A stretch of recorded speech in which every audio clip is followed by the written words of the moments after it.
There is a moment that cannot be explained, only felt. You might experience it on a quiet night, when the noise of the world finally dies. You step outside. The air is cool, dense with stillness. The stars look closer than usual, as if someone dimmed reality just to show you what lies beneath. And then it happens, something inside your chest loosens. It's subtle, like the sound of a lock clicking open. In that instant, every worry you've ever had feels strangely irrelevant.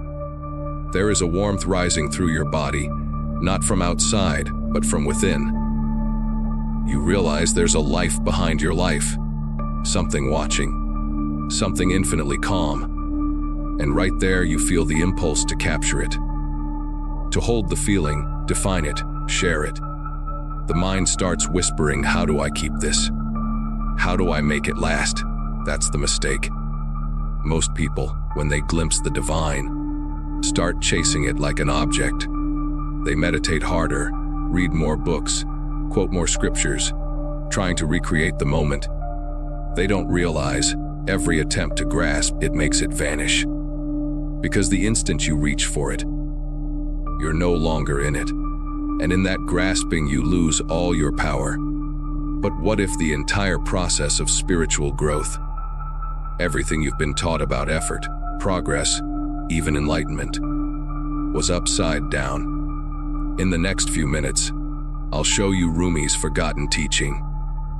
A principle so simple that it can open your soul instantly, so powerful that it turns every struggle for peace into peace itself. You'll understand the invisible error that keeps your soul asleep. See how surrender, not striving, awakens divine love, and learn a precise technique drawn from Rumi's hidden Sufi practice, applied to your modern life. Because the truth is paradoxical. The one who seeks God misses him. The one who disappears finds him everywhere. If that already makes you question everything you thought you knew about spirituality, stay with me. Think of your soul as a mirror. Most people believe the mirror must create light, so they polish, strive, pray harder, meditate longer, chase perfection. But the true mystics know the mirror's only work is to become still and clear. The sun has always been shining. When you polish with anxiety, you smear the glass. When you relax into stillness, the light reflects effortlessly. Rumi wrote, "Your task is not to seek for love, but merely to seek and find all the barriers within yourself that you have built against it." The mirror doesn't manufacture the sun, it simply stops distorting it. And that inner stillness is exactly what will build inside you today. Let me show you where the problem really lies. Every seeker, every one of us, sends a silent message to the universe. And that message is the reason peace never lasts. Every time you try to attain God, every time you measure your progress, compare yourself to others, or chase enlightenment like a trophy, you're sending one devastating subliminal message: I am separate. You don't say it aloud. It's hidden inside your effort, encoded in your micro behaviors, in the tension behind your eyes, in the subtle comparison when you see someone more spiritual, in the disappointment when meditation doesn't work. Tiny, invisible moments, but to the divine, they flash like lightning, a signal of separation. The ordinary seeker prays louder, fasts longer, polishes harder, convinced that devotion is measured by struggle. The strategic mystic, however, understands the beloved cannot be found through effort, only through disappearance. The ordinary seeker clings to their identity as the one becoming enlightened. The mystic lets even that identity go, and the result is absolute. The first burns out in pursuit of light. The second becomes it. The consequences of this mistake are devastating and cumulative. Short term, you feel restless, guilty for not being spiritual enough. Mid-term, you build an identity around seeking, forever preparing, never arriving. Long terms, you You spend a lifetime orbiting truth, but never merging with it. A tragic loop of proximity without union.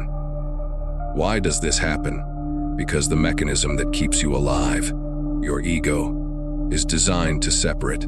It draws lines between me and you, safe and dangerous. The mind thinks control equals safety, so when you start to surrender, when you stop controlling, it panics. That panic is ancient. For millions of years, survival meant predicting, grasping, holding. The ego believes letting go equals death. But in spiritual life, letting go is rebirth. It's like trying to scoop the ocean into a cup. Each scoop feels productive, until you realize the act itself creates the separation. When you drop the cup, you remember you were never apart from the ocean at all. The ordinary person clings to the cup. The strategic one dissolves the hand that held it. You've felt this pattern. You were deep in meditation, finally peaceful, and then thought, I'm doing it right. Instantly, the peace collapsed. You were in love, utterly vulnerable, and then fear whispered, don't lose this. The magic evaporated. You were working on something you loved, fully immersed. And then your mind asked, is this good enough? And flow turned into self-doubt. It's like a moth chasing its own reflection in a flame, never realizing the fire was already inside. These are not random failures. They are signals, showing exactly where the false self takes control. But once you can see the pattern, you can undo it. Rumi called it the art of disappearing. This is not a metaphor, it's a method. It works directly on the mechanism that blocks your connection with the divine, the need to be the one in control. Here's how it works. Step 1C, pause the grasping. When the impulse arises to fix, to prove, to achieve, pause. Don't fight it, feel it. Watch the urge itself without acting on it. You'll feel tension, almost like static in your body. Stay still. Within seconds, you'll notice the impulse start to dissolve. Step 2, feel the dissolving. As the effort collapses, a strange stillness appears. That stillness isn't emptiness, it's presence. This is what Rumi called the friend. Step 3, rest as the witness. You realize something profound. It was never you seeking God. It was God seeking himself through you. And now the mirror is clear. The light reflects effortlessly. Most seekers try to ascend. You simply disappear. There are 3 mistakes that can sabotage this teaching. Error 1, artificial calm. You try to force stillness, holding your breath, tightening your body. That's just control in disguise. Error 2, egoic surrender. You say, look, I'm surrendering. But the moment you announce surrender, it's the ego performing humility. Error 3, outcome chasing. You treat inner peace as proof of success. You think, if I'm not blissful, I'm failing. But real surrender leaves nothing to measure. Remember, the ordinary seeker uses surrender as a tool to get something. The strategic one surrenders because there is nothing left to get. Here's the fundamental insight. Enlightenment is not additive, it's subtractive. You don't climb toward divinity, you fall backward into it. The more layers of identity you remove, the closer you get to your original state, the one that existed before fear, before comparison, before the idea of meek. Every technique, every discipline is only meant to exhaust the ego until it finally gives up the fight. And in that surrender, the light floods in. You stop seeking and start seeing. You stop chasing love and start realizing you are the space love fills. When you stop polishing the mirror, the dust never existed. You simply remember the sun. Now we turn philosophy into practice. A simple, living system. Tool 1, total presence. The foundation: be fully where you are. When you breathe, know that you're breathing. When you walk, feel your feet touch the earth. When someone speaks, listen without rehearsing your response. Presence is not mystical, it's practical.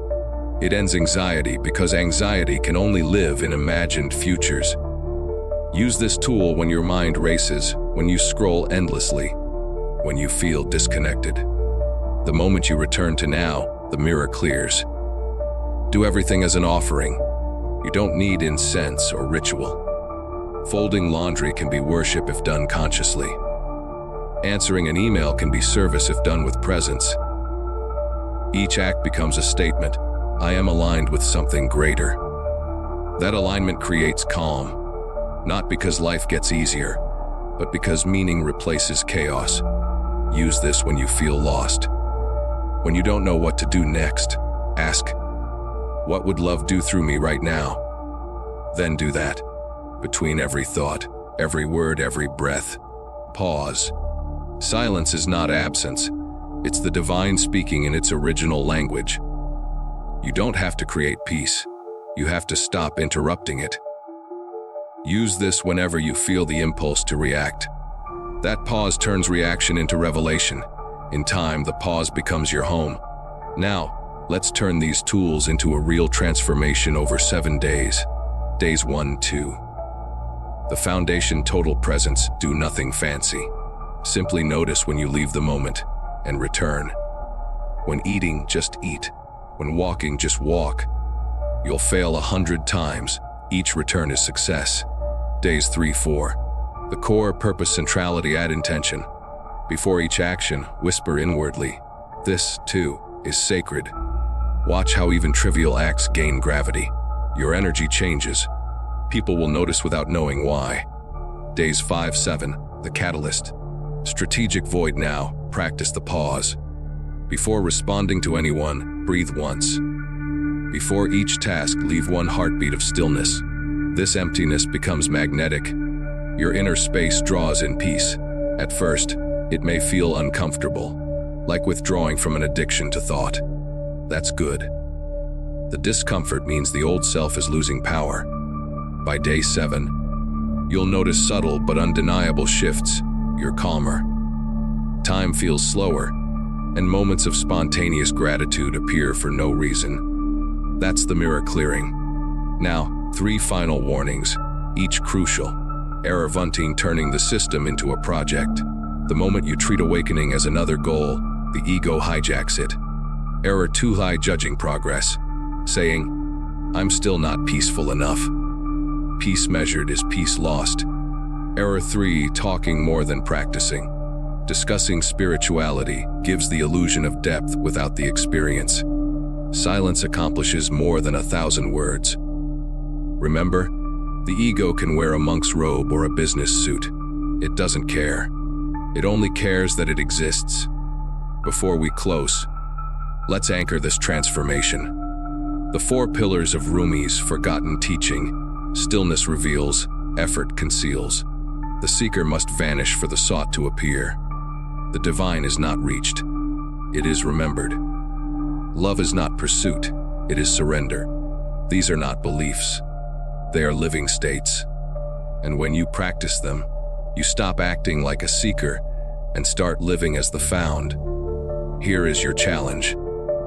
Within the next 24 hours, a situation will arise that triggers your old pattern.